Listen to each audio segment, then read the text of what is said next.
Bien, nous allons pouvoir commencer. Donc, welcome, tu as entre 40 et 45 minutes pour nous exposer une synthèse de travaux de recherche qui vont en fait, après comme le veut l'usage, les traditionnelles questions du jury. Je te laisse la parole. Merci beaucoup, Président du jury. Je remercie aussi, dans la même occasion, les personnes qui ont bien voulu accepter de faire partie de mon comité des examinateurs pour ma présentation de soutenance de thèse. Et je remercie à toutes les personnes en présentiel ainsi qu'en distanciel de nous suivre et de très haut. Cette diffusion sera envoyée aussi à l'étranger pour des collègues qui sont aux États-Unis, en Allemagne, au Canada. Donc pour la suite de cette présentation, je vais la parler en anglais. Je vais parler en anglais. In 3, 2, 1. So hi everyone, my name is Welcome. I come from Tahiti.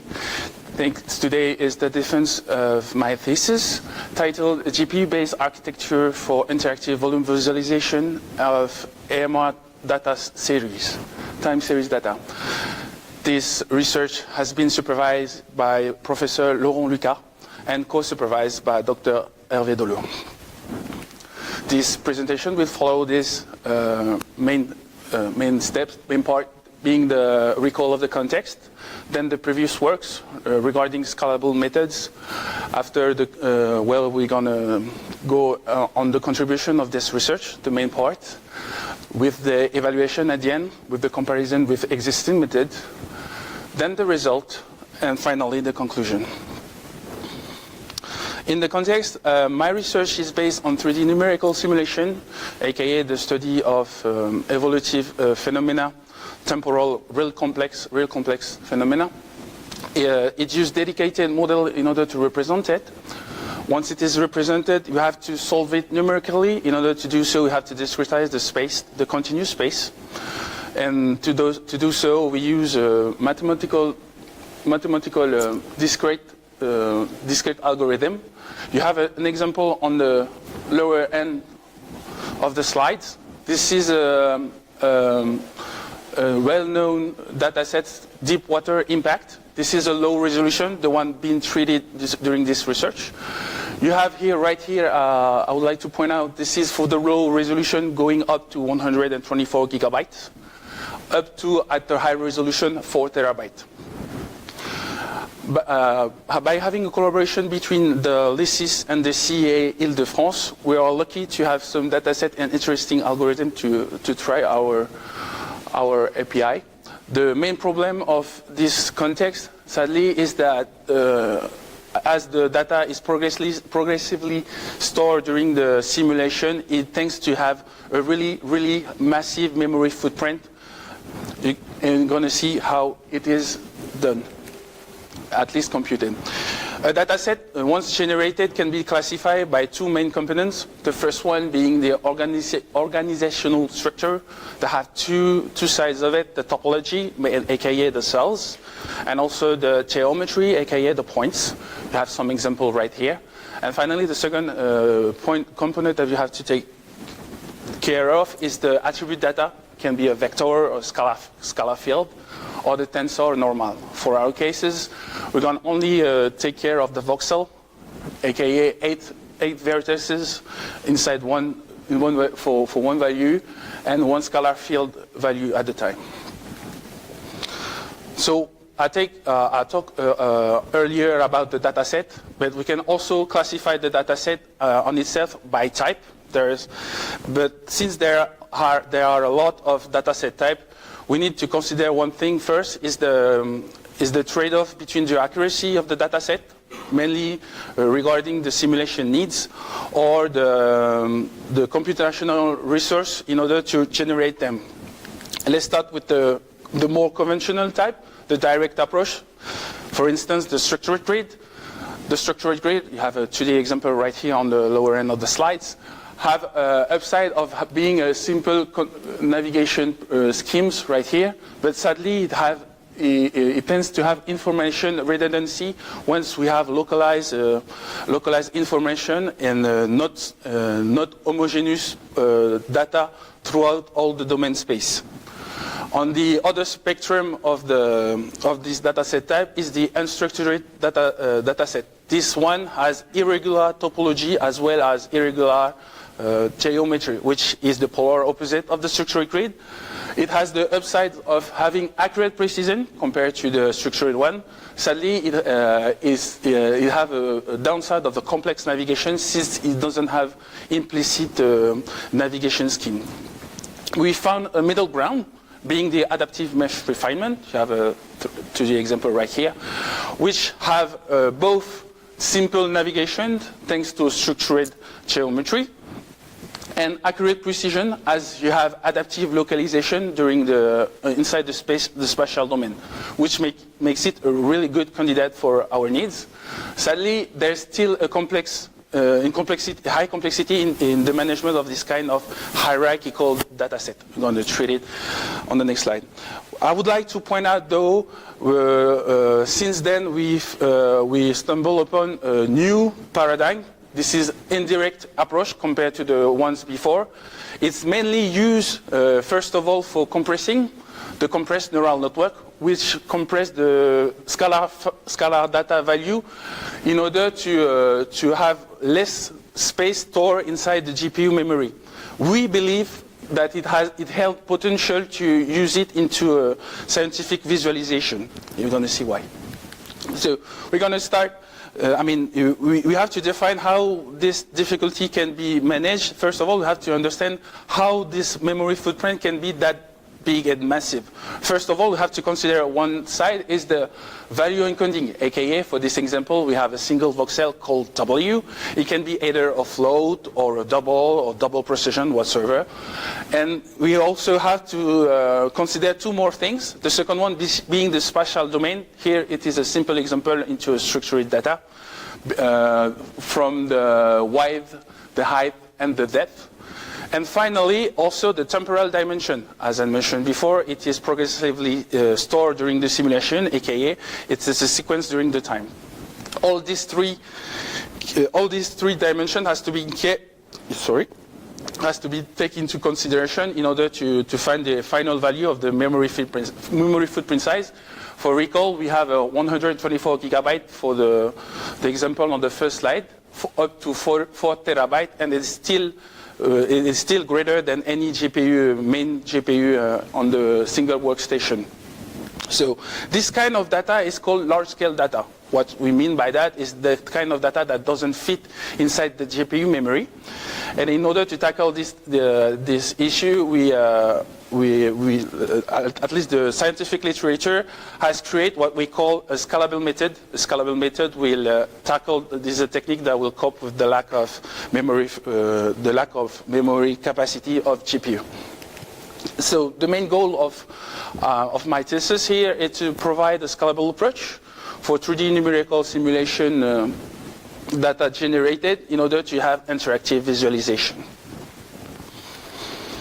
We're going to go on now with the previous work. Mainly, the focus goal will be the scalable method, so the techniques that help with the lack of memory capacity on three main dataset types. First one, the structured, then AMR, and finally with the compressed neural network. Regarding structured data structure is still an active area of research because every day there's a lot of massive data being generated. But we can, thanks to a survey of Bayer and Al, we can identify two key elements in order to provide a scalable approach. The first one being the data representation, which is basically a decomposition of the original data into subvolume, being lighter and easy to process. And the addressing data structure. This addressing data structure is the key notion in order to handle all this data representation in an interactive way. So the question remains how this kind of approach can be adapted to hierarchical data structure. Recall it is adaptive mesh refinement that you have a 3D representation, simple 3D representation right here. How can we adapt this kind of scalable approach to this kind of data? First of all, we can already see that in the scientific visualization that out-of-core on a regular Cartesian grid already exists. But how about AMR? And if AMR can be adapted, how could we scale it on the time? And finally, is it only visualization driven, or can we do more than visualization? For the scalable method on AMR, there's been a lot of it. The main point that we found is that there is a lot of use of tree-based AMR data. We're going to see later what is this. And it's basically mainly used for sparse octree representation. And for the case that we consider the time-varying AMR data visualization, it used mainly streaming-based scalable approach, but with subgrid overlapping not supported, aka the AMR hierarchy is in a specified topology.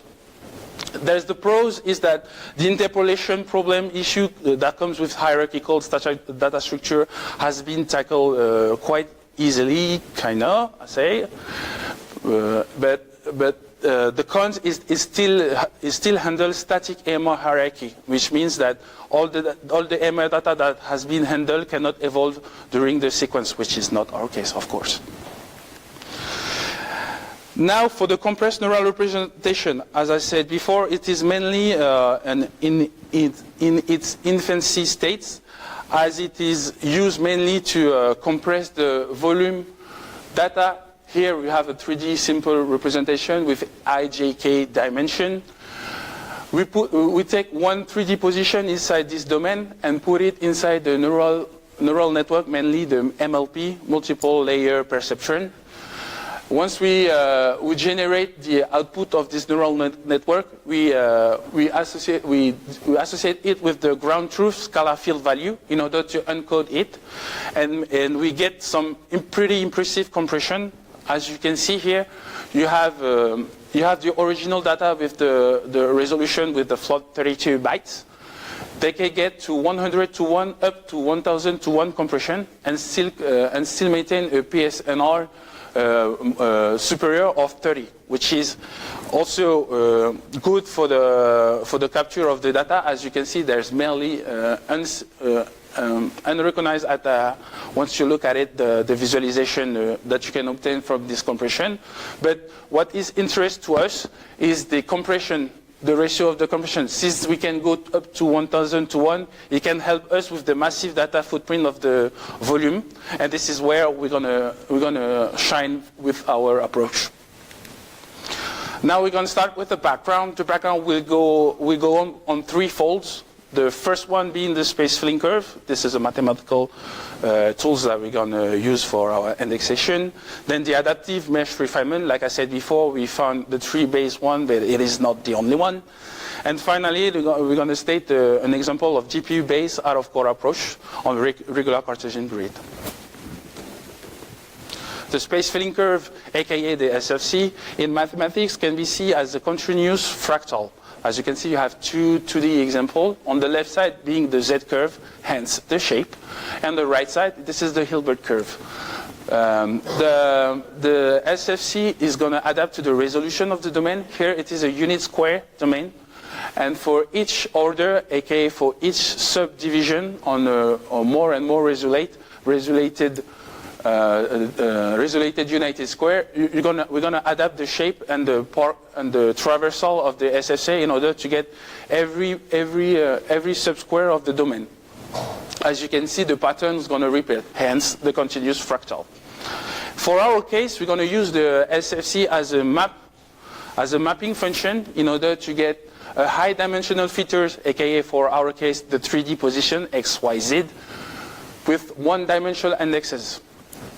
As used by Ponda and Kumar, it's that this mapping function has to respect two features, the two properties, sorry. The first property being the injection. What does it mean? It basically means that once we have x1 and x2 different, the image of the function of these two variables has to be different, aka the property of adjunction has been respected. The second one being the monotonicity. The monotonicity means that once we have x1 and x2 sorted in a way that x2 is superior to x1, it means that the image of x1 and x2 is still in the same order, hence the monotonicity. Once the SSC respect these two properties, we can use it to map our high dimensional features to one dimensionals. This is the first fold of our background. The second one being the AMR, Adaptive Mesh Refinement. The Adaptive Mesh Refinement is a nested hierarchy of structured grid, thanks to Berger and al. in 89. It has this adaptivity feature, which is very crucial for numerical simulation, aka it can adapt to local position inside the domain, which help us capture accurate data, hence being used in astrophysics with Keller and al., and also in tsunami simulation with Asuncion and al. We found two major main AMR formats. First one being the tree-based. You have a 2D example on the lower left corner, and the block structured based AMR on the right corner. The first one, the tree-based, has the complexity to be used in the GPU as it is a tree-based, aka we have to load the entire node or the tree at the time inside the GPU, which is complicated, especially when we have in heterogeneous programming. And also the main point that helps us choose is that each block of memory, aka each block of different color that you see here, has different memory footprint size, which is a difficult problem to tackle. So we choose the block structured AMR as it has the upside of being the same memory footprint size, whatever the level of details here on the red square, blue square, or even the black square. Also, it handles overlapping different levels, aka, like I said before, it is a nested hierarchy, meaning that the final resolution here is also inside the cursor one, the blue one, and the blue one inside the black one. We choose the base AMR, block structured AMR, in order to get a constant algorithm loading time, which will be helpful and can be verified later on the evaluation. Also, in order to understand our contribution, we're going to establish key, key definition. First of all, the nested hierarchy of structured grid. You can see a structured grid as a level of details, since it is a structured grid with different resolution. One level of detail can be summarized as LOD. You can see a 2D sequence example here of BSAMR. As you can see, there's 4 time steps, 0, 1, 2, 3. And each of them has been refined into 4 levels of details, the gray one being the coarser one, blue, green, and oranges. So what has to be done here is to identify at least one BSAMR. In order to do so, we noted capital gamma exponent tau being the time step in order to identify at least one BSAMR, aka one BSAMR in our case will represent one time step inside the sequence.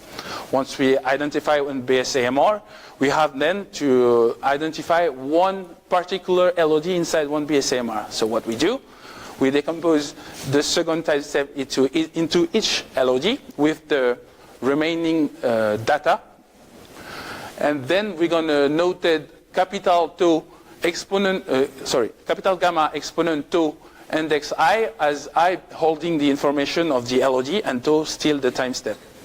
Here it is important to point out the nested order. Like I said before, the final resolution here, LOD3, is also nested inside the LOD2, and so on and so forth for LOD2 inside the LOD1 and LOD1 inside the LOD0. The main point here with this nested order is that the cursor one, the LOD0, will always cover the entirety of the domain, which means there is no empty space in our representation. Once we identify this notation, we can then go much smaller and identify directly one brick. What we call brick is what we see here is a group of voxels, aka the actual data that will be loaded during the scalable approach. We noted this, the beta index tau I and delta.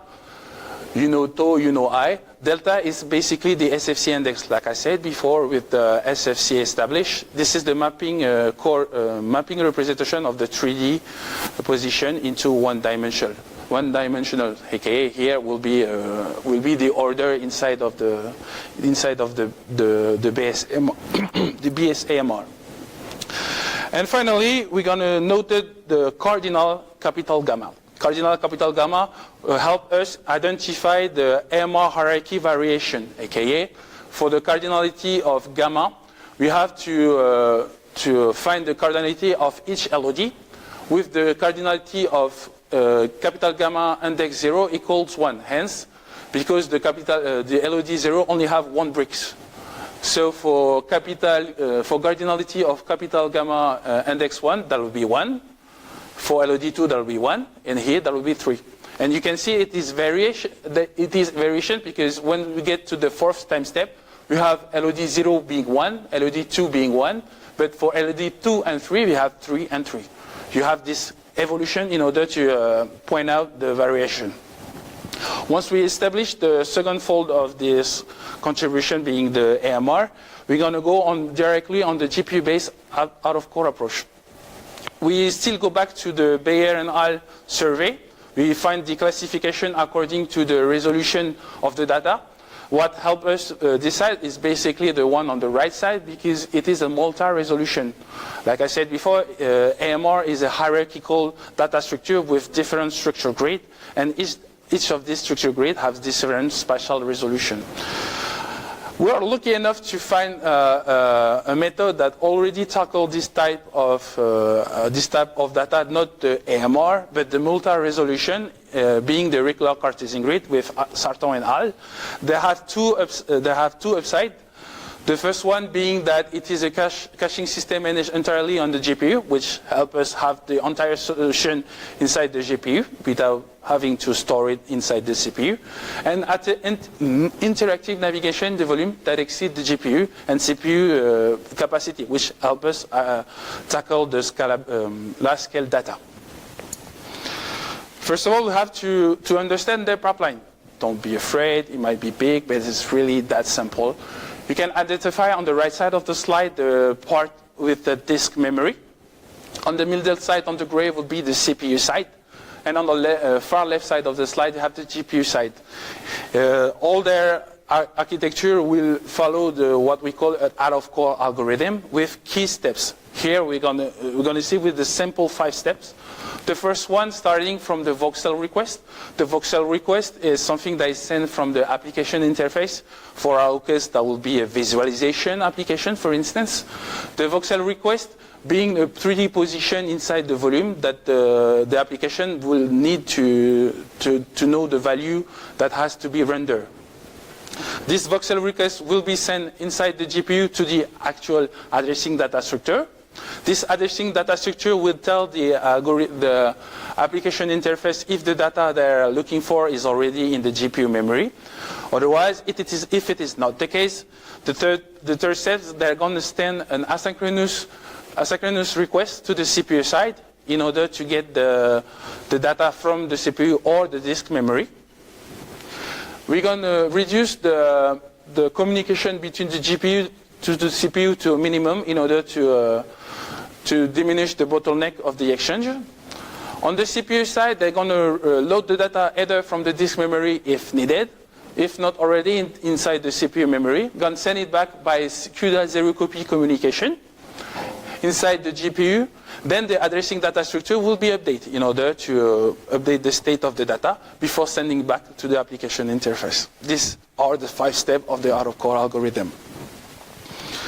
Once we know this background, then we can understand more the contribution being our 3 parts. The first one being the pre-processing, the data representation that we propose. The addressing data structure that will help us navigate through our representation. And finally, the virtual addressing, aka how this out-of-core mechanism is going to work all together with our component to still function properly. As a recall, we can identify in the Sarton and al. Pipeline the 3 main parts that will be adapted for the AMR time series data.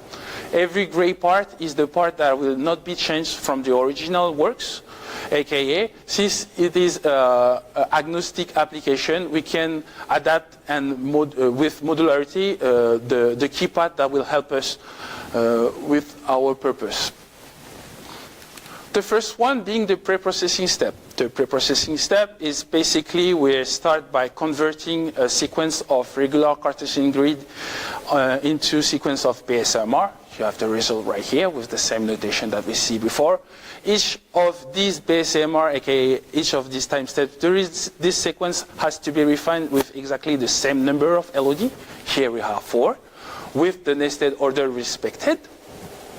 Then once we got this sequence of base AMR, we're going to apply the SFC method. This will help us index uniquely each of the brick AMR. This AMR brick, as we saw before, can be identified with the index tau, I, and delta. As you can see, we apply different order of SFC according to the LOD. And each of the value that you see here is the index, SFC index of each brick AMR.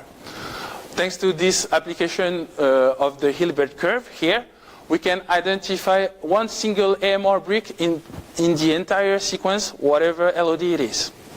Once we have the mapping function done on the entirety of the sequence, we then store the individual value, aka individual scalar value in each brick inside individual binary files.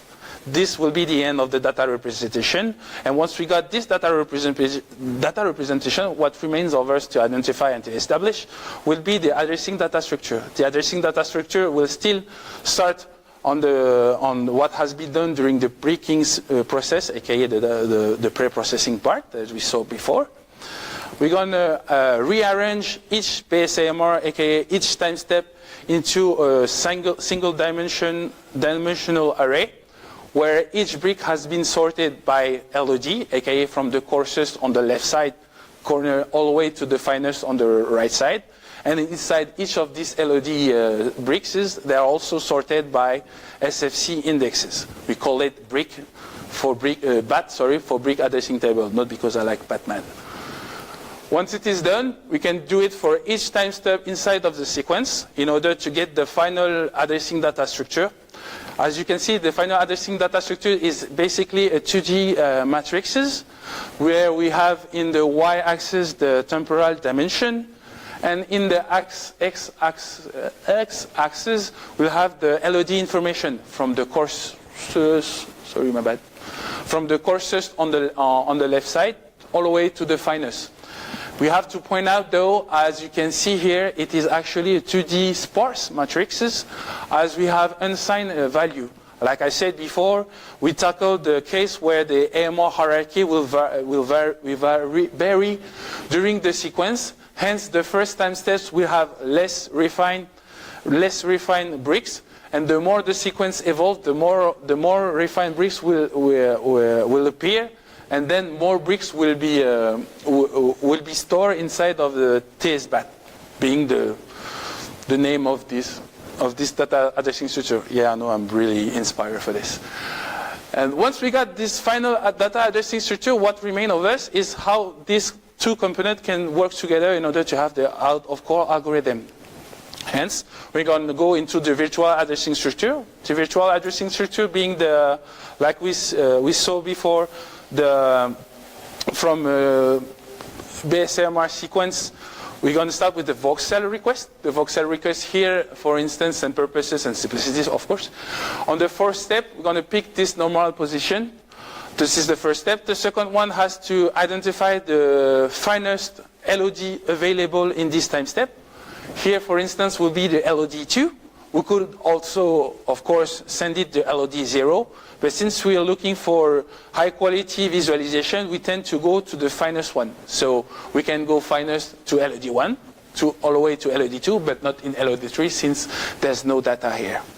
Once we identify the finest LOD, what remains of us is to go check inside the addressing data structure with the offset, calculate on the x-axis with the LOD information, in our case will be 2. And the SFC index, spoiler alert, it was 9. So we go on the fourth time set, that will be 0, 1, 2, 3, that will be this line. With the LOD2, that will be 0, 1, 2, this group of bricks. And for the SFC index, as they are all sorted by date, we go there. So we identify the brick being requested here being the 329 beta. Once we identify the brick, we're going to go check the entry of the data addressing structure. That will hold two key information. The first one being a data cache 3D position. It is mainly where the actual data has been stored inside the GPU memory physically. And the second one being a flag. The flag can hold two main information.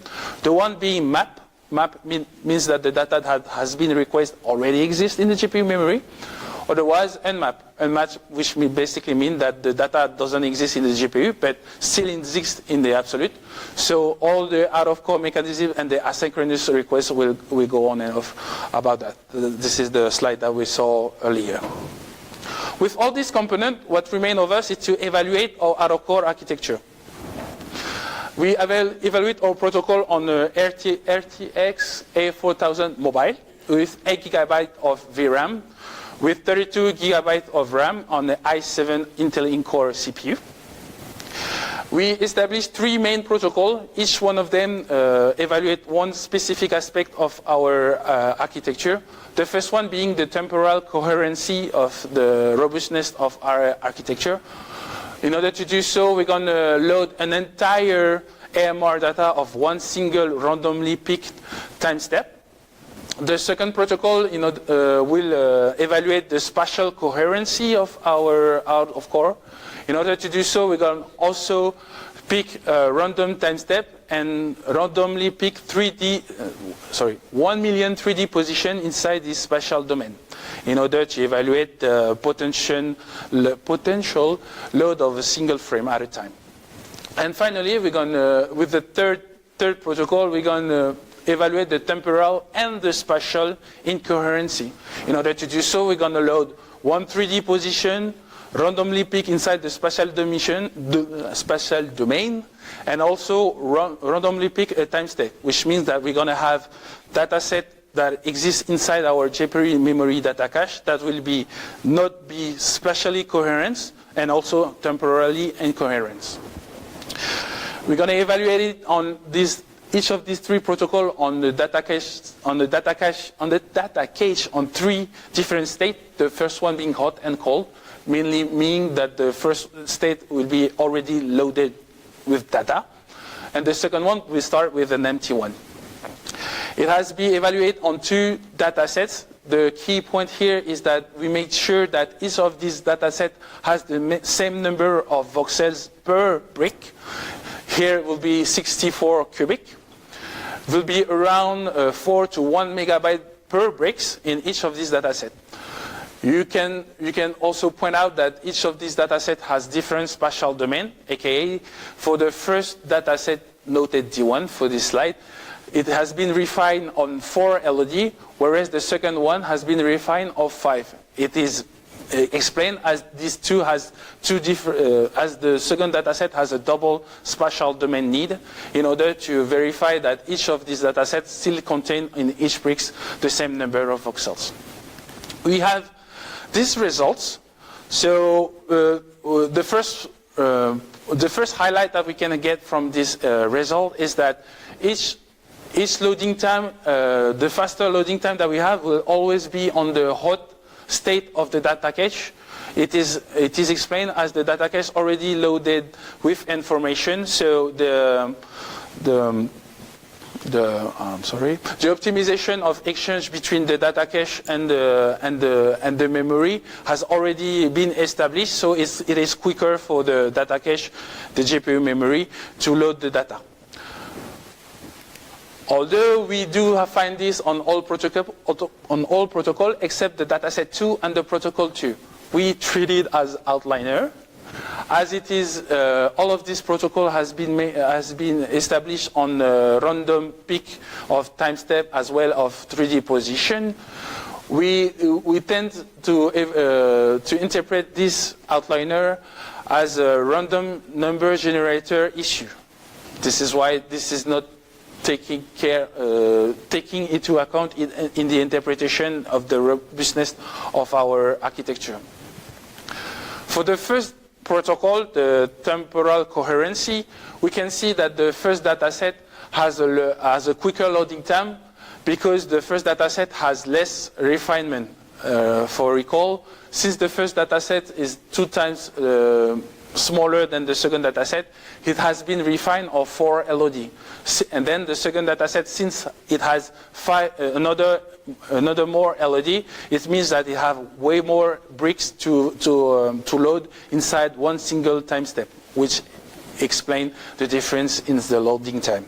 For the second protocol, we still have a difference with the loading time compared to the dataset 1 and dataset 2. It's because of the difference in spatial domain. And since this second protocol evaluates the robustness of the spatial coherency, it is totally normal that you have the loading time here for the second dataset to take way more time, up to 50 times more than the first dataset. Finally, for the third protocol, we are close to the same value because, like I said before, we make sure that the AMR bricks in each of these datasets have the same memory footprint size, aka they still have the same size of the bricks to handle, so they have really close to equal value for the loading time. That will explain why there is close to 0.20 millisecond difference right here, which help us, like I said before, during the previous work, that the constant algorithm loading time is still verified here. We're going to tackle now the comparison of our approach with existing method. The existing method being the Zellman et al. From Eurovis 2022.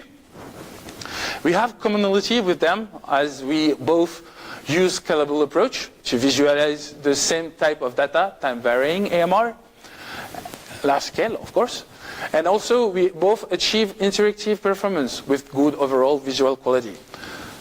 Although the commonality within our approaches stop here, we have sensible differences inside regarding the management of the GPU memory allocation.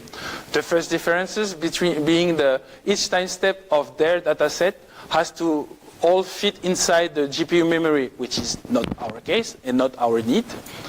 The second one is their AMR hierarchy will always be static through all their sequence. They only take care of the loading of the scalar value, which is not our case. And the visualization is limited. What I mean by that is they're only allowed to visualize in an animation order only. AKA, if they want to see the fourth time step, they have to load the first time step, then load the entire second time step, third one, until to get all the way to the fourth time step, which is not our case, of course. In conclusion, we can stop our comparison only as a methodological point of view. As the methodological point of view, as they only optimize the GPU disk exchange, which is not our purpose here. And also, at least to the best of our knowledge, I mean mine, they are the only existing method that deal with exactly the same type of data as us. So there you go. Now we're going to tackle the application part with some recall on the rendering principle. According to Kajia and I in 86, we have a formula here that is the rendering equation. This rendering equation will treat the volume here for all intents and purposes a structured data, the simplest one. We have the image plane, aka the screen right here. The screen that will generate the images. Then we're going to send what we call a viewing ray from one of the pixels and compute inside the volume from I in and I out each position between them in order to get the value. The value of what? As we said here, we can identify 2 parts. The first one being a constant value of luminosity, and the second one being the integral. The integral can be seen as a sum of Riemann for the computational part. And the idea of the second member is the sampling of the density. The density can be seen here with 2 parts: the emission part, Q or tilde, that you see here inside the graph. All this part is the density that has been computed from the already compute here on being constant, and the remaining part here that will traverse the volume here will be computed from the integral by taking into account first the emission in R tilde and also the absorption. What does it mean, all of this, for our case? In the case of AMR, we're going to go with the direct volume rendering. The direct volume rendering being here a 2D example of base AMR defined of 4 LED. Like I said before, the integral can be seen as a sum of Riemann. We have the emission part here and the absorption that will be computed on the image plane with the viewing ray, I in and I out. For AMR, we're going to sample the adaptive LOD, since it is a hierarchical structure data. To our needs, we inspire our approach on Fogel and Hall algorithm in order to only load required data. And we won't need the normalized access to the GPU texture, as it is a self-centered base AMR with a voxel coverage of 1. I will take this time to do a little demonstration. Please work, please work, please work. There you go. It didn't. There you go. So here, for instance, I've preloaded. It's still a video. It's not the same. I put it for all intents and purposes, of course. And right here, I choose one single time step here that I can still move it around interactively. Zoom in, zoom out. Of course, I do the opposite. Right. There you go. And we can put here, for instance, if we have the 103 time step, we can go all the way here on the 37 time step. I can still visualize it, even though they are not the same order. You have the value here of the interactive performance being the 17 FPS with 58 milliseconds for one single frame. I will let that sink in. Once we got this demonstration, maybe I will try to. There you go. This is a visualization example of the second dataset, the bigger one, which is interesting here is there's a size of 1 terabyte that is still visualized on the GPU with 8 gigabyte RAM. And we still achieve a performance of around 55 FPS. There you go. So now we're going to start with a mention of work in progress collaboration based with a friend Shivu with their paper, TVCG paper. Here we have simple 2D illustration of the management of data. They use a neural network compression online training with the red cross, the red arrow, and the out-of-course streaming. We propose two ideas to investigate, being the reduction of the I/O traffic with the output of the neural network being the input of our out-of-core, or the second one, the reduced sky size with the output of our out-of-core being the input of the neural network. For all intents and purposes, I will go a little faster. Here, the out-of-core streaming is based on the block buffer. This block buffer will randomly pick and load from the CPU, from the disk memory group of voxels inside the buffer, and this buffer will load samples inside the GPU, in order to decouple the asynchronous data streaming from the disk memory all the way to the network training on the GPU memory.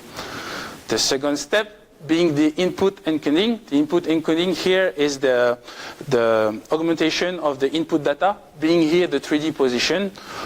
And we're going to use a hash table with different LOD grid. And this different LOD grid will help us create a high-dimensional feature vector with MN in addition to the XYZ in order to capture high-frequency data. We have these early results thanks to Shivu, with the dataset chameleon, which is already known in the scientific visualization. It is an exploration of the reduced cache size approach that I mentioned before. As you can see, it works. Kinda, because it has limit, as the learning of the neural network is not persistent. As I said before, it is an online training, which means that the training of the neural network is at the same time as the rendering. It overtrains on the scalar value, but once we stop the online training, the scalar value will be lost when we switch the POV of the camera. As a conclusion, our proposal is a GPU-based out-of-core architecture, defined as a cache system, based on ad hoc breaking identified in Hilbert codes, and managed by a 2D addressing data structure that would require AMR data from disk into GPU. We have early direct volume rendering of time series AMR data to provide the interactive performance.